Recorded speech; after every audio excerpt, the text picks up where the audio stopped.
Hello, and welcome back to the next episode of Overcome Yourself, the podcast. As you know, my name is Nicole, and I'm so excited here to be here today with Christiane. So welcome, and please tell us a little bit about yourself. I'm so excited to hear about your method, your book. Like you've got so much going on. So tell us a little bit about yourself. Thanks so much for having me here, Nicole. My name is Dr. Christiana, and I am a business and wellness coach, an author, a podcaster, and my main job is actually I'm a professor. I teach marketing, innovation, entrepreneurship, and I'm really passionate about helping people transform their dreams into viable business opportunities. That is amazing. And you started, if I remember correctly from your bio, you started in academia and then you decided to make the leap to entrepreneurship. And now you have, like you said, a globally ranked podcast, you have a book. So, can you tell us a little bit about that journey? Yeah, so I'm still a full-time professor. And the amazing thing is really, as a full-time professor, you see the students in the classroom being super passionate about things that they would love to do with their lives, right? There is just so much talent and potential and Yes. passion there. And at the same time, even sometimes a little bit of confusion or overwhelm. And what I really felt was that I have these little fires that I can really ignite in the classroom and really give them ideas to go after opportunities and trends and become the next business that helps to solve all these issues, right? To kind of change their little corner of the world, so to speak. And I felt the best way to do that was to continue teaching in person, but also make my voice heard through a podcast, through my YouTube channel, through my books with others that maybe have graduated from my academic classes or can't take my academic classes because they're living on the other side of the globe. And so my podcast reaches people all over the world. My books have been sold in many parts of the globe. And it's really been amazing to hear from these people back and hear how their lives and their businesses have transformed. So it's been exceptionally fulfilling. And I'm really glad to have this opportunity to reach so many different people and to help them shape their dreams. Oh, that is so amazing. That is incredible. And I love the example you set, because when we are building our online businesses, when we're focused on the most important activities, on the big dominoes, we don't have to sacrifice the rest of our lives to make that business work. And so I think you're just such an awesome example of that. You're doing something that you love. And you're also at the same time, you're building your own thing and you're building out this legacy that, like it's yours forever. And so I love that so much, how you're mixing the two. So tell me a little bit about how you overcame yourself to really take on the entrepreneur side of things. And like, what is it that you focus on daily that helps you build your business while you're still working as a professor? Yeah, it's a fabulous question, actually. So Okay. in academics, after you graduate with your PhD, you typically get hired for what's called a tenure track position. And then you go through a quite rigid review of publishing academic papers that are highly scientific, very research oriented. You teach, you do also service. And so there is a thing that's called tenure track to where you get evaluated by your peers, by peers at other universities, whether you fulfill all this criteria. So you basically need to be excellent in research as a teacher, but also with regard to your service skills. And then after you go through these different ranks and you're a full professor, which I am now, you continue to publish. And at that point, you have a little bit more flexibility in terms of maybe more reaching the global masses. And I think that's really what happened for me. Once I reached the professor rank, I thought, okay, so what's next? And I looked at my students and I realized that their learning had really changed. That instead of reading a textbook and assigning 30 pages in a chapter in a marketing textbook, that they really needed much smaller chunks of knowledge. And that's really how they consume information. Because when they scroll through social media, it's just like fast information that basically goes through their brain. And I noticed that they are not really set out to read like the next Harry Potter novel, which is, 500 pages, but more something that's like 3 to 5 pages.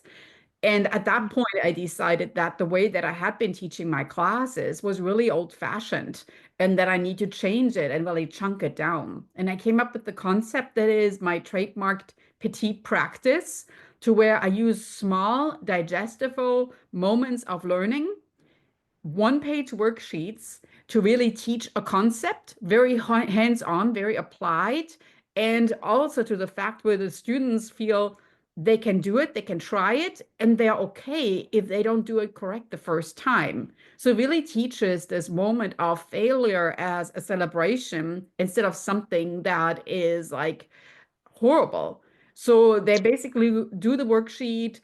They even use their pencils and they sometimes erase their answer and then they go ahead and try again. And so the petite practice, that's why the word practice is there, is really teaching you we're taking small steps to achieve something really big that we are dreaming of. So by taking small, consistent steps, we're getting each step closer to our goals, but we are also okay with the fact that we celebrate small wins and we celebrate small failures as something that teaches us that learning happens through the good moments and through the moments where we maybe didn't quite take that right path.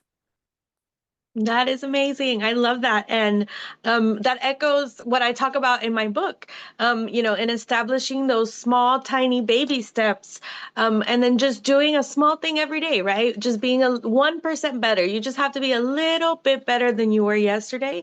And you make amazing progress, right? Like recording one podcast episode a day. If you do that, 30 minutes, you record an episode at the end of the year, you have over 300 episodes. And that's more than like 90% of people who start with a podcast, right? Because yeah, they're focused on like growing the audience instead of focusing on what you can control, which is creating the content. So I love that so much. Yeah, and actually the amazing thing is that sometimes we tend to look too much at what other people are doing, Hmm. where we look at others nearly as competition. And in my classes, I teach my students that the word competition, when you look at the Latin origin of that word, actually means thrive together. Thrive Mm. together, meaning that we are building ourselves as a team and we are not pushing others down to make ourselves look better. And I think that sometimes in competition, we really need to think about this as being more like I celebrate your success. And by celebrating your success, actually, I thrive. So there's enough for us to go around and to share with everybody.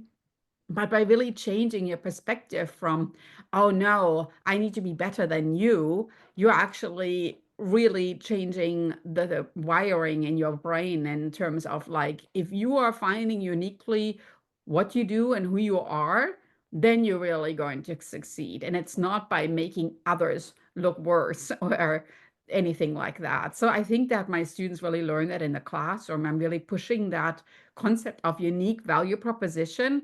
Who are you and what do you have to offer to the world? It's different from everybody else, but we can all thrive together, just like what the word competition is really going for. Yes. And you know what? It makes you think like, even if you lose the World Series, the World Cup, the World Series, the Super Bowl, like even if you lose that big game, you played in that game. You were good enough to make it there, right? And so just the fact that you're playing that game, whatever it is, whatever arena it is that you're in, like we got to be grateful that we get to play the game and you're playing at such a level that sometimes we forget, right? That it's like it's taken so much to get here. And just the fact that you're here, regardless of whether you win or not, you made it here. And like there's value in that. There's credit in that. There is worth in that, right? So I love that so much. That's amazing. So I wanted to ask you, since you are a professor of marketing and this is what you teach your students, can you give us a tiny lesson on marketing? Like what is it that like the biggest aha that your students get in one of your lessons? Oh, yeah, brilliant. Actually, we just talked about that yesterday. And I talked about the fact that people buy stories, they don't buy products, right?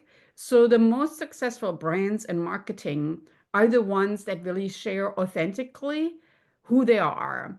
So you never really look for, oh, I want to buy this particular product. It's more that you are all of a sudden connecting with the brand because of the story, because of the owner that shares their personal background and why they created this brand. And then all of a sudden, you're starting to connect to the brand because you see a little bit of yourself in it. So the most successful marketing concept really is you have to think a little bit of people will come to you not because of who you are, but because you make them feel that they see themselves in you. And I think that is the most important piece. Nobody cares about you, but they really want to see that you reflect what your problem was and that they see, oh, this is a problem I'm struggling with myself. And let's see how she solved that problem. And then you're really going to succeed.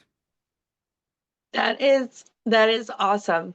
I actually was reading a article the other day. You just reminded me of Nespresso and how their patent, they were losing the patent for the pod system. And a lot of companies will not survive losing, like the patent going away. And instead what they did is they leaned into the story and they leaned into creating an experience for their customer. They created a club and they got the spokesperson, they got Clooney, who exudes the sophistication and all of the elements that they wanted to bring, that they wanted that brand to emphasize. And not only did they not go under, they thrived. They became, a brand. So even though all these other brands are distributing knockoffs, right? Because now the patent is available for everyone. It solidified them as the go-to brand. This is like the high-end brand. And like as a matter of fact, I was reading that they brought down the price on the machines, so they weren't making as much on the machines, but they were able to increase the price on the pods, and it was billions of dollars in revenue that they generated the year that their patent went away. And so I read that story the other day, and that just made me think of that, how you create that story around your brand, and then you can really thrive, right? And they became leaders in the market. So what do you think about that? Yeah, and I think that sometimes we kind of look at a company as something, especially successful companies, they have always been successful. But I will always encourage you to really scroll back down in their social media feeds because they all started from zero. So it Yes. sometimes seems, especially for my students in the classroom, so intimidating to think, oh, I could be the next thing because it seems like it's so far away. But in reality, everybody started with zero followers. Everybody started with a campaign that had $0 funding. And that's just the momentum, the petite practice that you have to keep going step by step and really share your story authentically, and then eventually people will start connecting with you. And because they trust you, it's this know and trust factor that they really build. And overall, the recognition like, oh, yeah, she's somebody that I would really love to do business with. And I think at that point, really, that breakout happens. So it's not really like you come up with this amazing thing, everybody wants to buy it. This is really not how it works anymore, especially not nowadays, where I say the attention is so short. We really need to think a little bit of what sets us apart, and that's really sharing uniquely who we are. Yes. Okay, I just thought of another story, of course, but the Stanley Cup craze that we experienced just a few years ago, that started a company that had been around for hundreds of years. I think Stanley's been around for a really long time. And their ideal market before was rugged men. There were workers, they were, the linemen that were out, they were out in the mines, because they needed a strong cup. And then a girl's car caught on fire, and when she went, she was, when she was able to go back inside, she was like, oh my God, you guys, my Stanley cup was in my car that was on fire and it was okay. And there's still ice in here. And that's what started the entire, everybody's like, oh my God, I got to go get a Stanley. And that company went from having this amount, 10 times the revenue in a year, that completely changed their ideal market.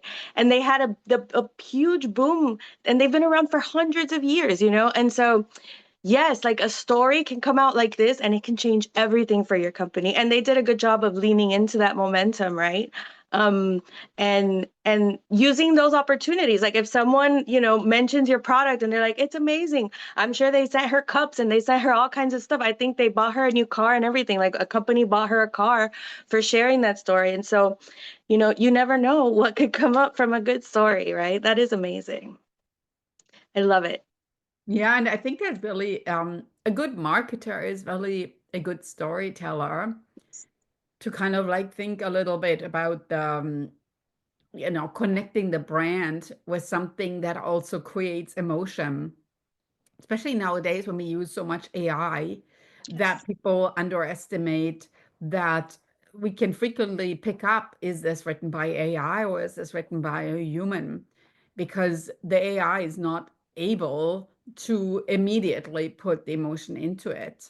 So I would always encourage us to use AI and automate things. And I heavily teach it in the classroom, but really taking a look and thinking, is that really the voice I would use? Is this really creating some emotion to where I'm feeling I'm starting to connect with this product or with this service when I read this? Or does it sound like it's written by a machine? And I think that's really where the flip really happens, right? So when you're feeling you're reading something and it's creating that emotion and it's creating that connection, that's really when you're getting something much bigger because it's something that where your unique voice shines through, maybe words that you use, maybe little idiosyncrasies, right? Like for instance, I use a lot of European things because I'm born in Europe. So I always say I have this European flair. And I think that my students are expecting this now, or like little words that I use. And that's something, as soon as you start sharing this and building your brand, that's really when the magic happens. I love that. I love that so much. Um, Now, in my book, we've already talked a little bit about habits, but one of the foundations of my book is gratitude and practicing gratitude. So, in your professional wisdom, can you talk to us a little bit about what part gratitude plays in this journey of the tiny practices? Hmm.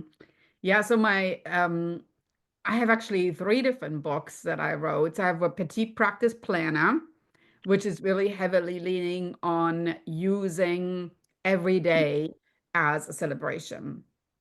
And for me, gratitude really happens at the end of the day. You can use your petite practice planner and write down three wins that happened on that day. And there's science that really shows by kind of reflecting on this gratitude at the end of the day, writing down those three wins, it will actually subconsciously help you when you wake up on the next morning and picking up those thoughts and continuing it because your mind is celebrating this moment as you go to sleep, as you end your day on this positive note, as like these are three wins that I really accomplished today.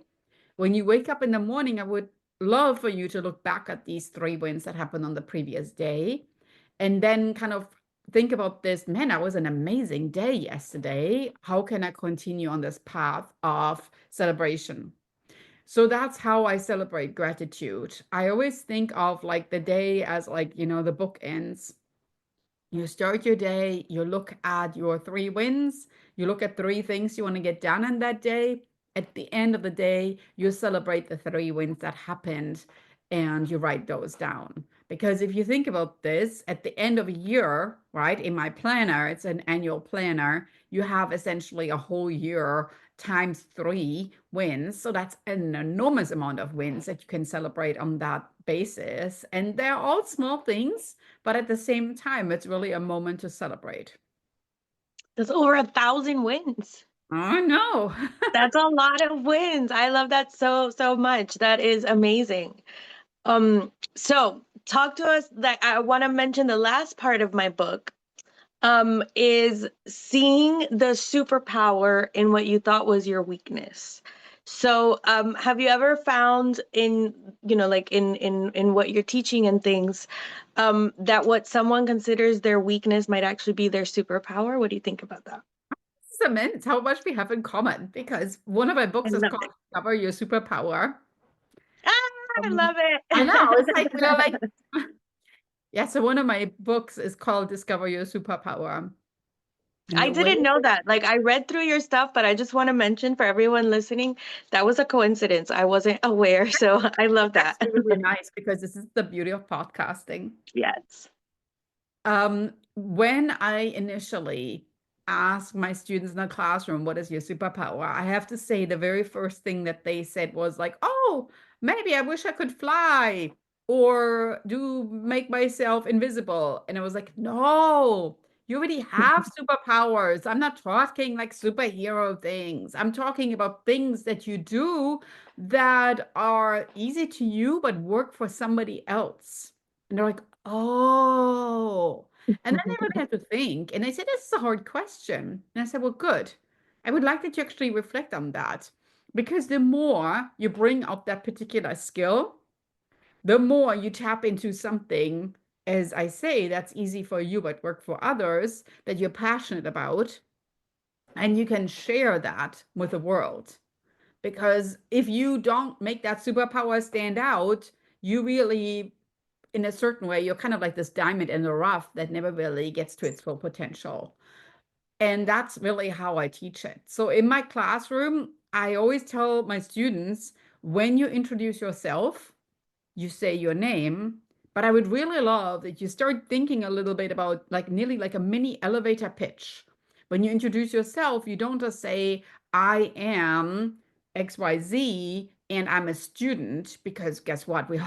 They're all students, right? I would like that you say your name and you maybe add a unique skill that could be your superpower afterwards, because immediately people will be like, oh, what did you just say? Did she just say she's like this and that? And it will spark a conversation with somebody. And that person, who knows what, might be hiring you, might be connecting you, might just become your next best friend because you shared that superpower. And of course, by saying it out loud, it also makes it more, you know, conscious for you. I love that. And I ask sometimes when we're talking about this, when I'm talking with my clients, I ask them, what did you used to get in trouble for when you were a kid? Because that's something that comes very naturally to you that maybe, our parents were like, for me, for example, like to make it make sense, I used to get in trouble for talking in school, right? Like I was too talkative. Like you're talking, you're getting in trouble, you're not listening. And now I get paid to talk. Now I have my podcast and I do all these things and I get paid to talk. And so I turned that superpower, I learned to use it for good. That's another thing I talk about in my book is if we just let our superpowers run rampant, I have the gift of gab, but I watch a lot of reality TV and I'm gossiping about people and I'm just talking about the wrong things. I'm using my superpower not for good. But because, like I spend a lot of time reading, I hang out with awesome people like you, I'm on my podcast, I'm blogging, I'm doing all my things. The things that I talk about I'm using them for good, hopefully, right? And I talk about gratitude and I talk about events and I talk about what's coming next. What are the goals? What are the intentions? What am I grateful for? What is the good? And using those superpowers for good. So I love that. I loved how aligned we are. And I'm definitely going to have to check out your books, of course. Oh, This is awesome.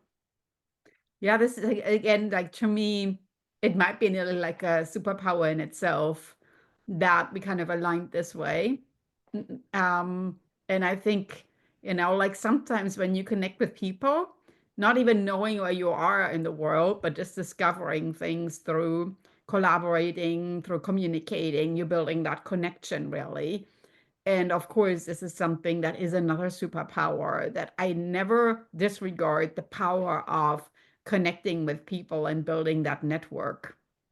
Because in reality, really, when you look back at, people at the end of their life, the main regret that they have is maybe that they didn't build enough connections with friends, with neighbors, with family, with acquaintances. They would never say, "Oh, I wish I would have worked more." They will always say, "Oh, I wish I wouldn't have.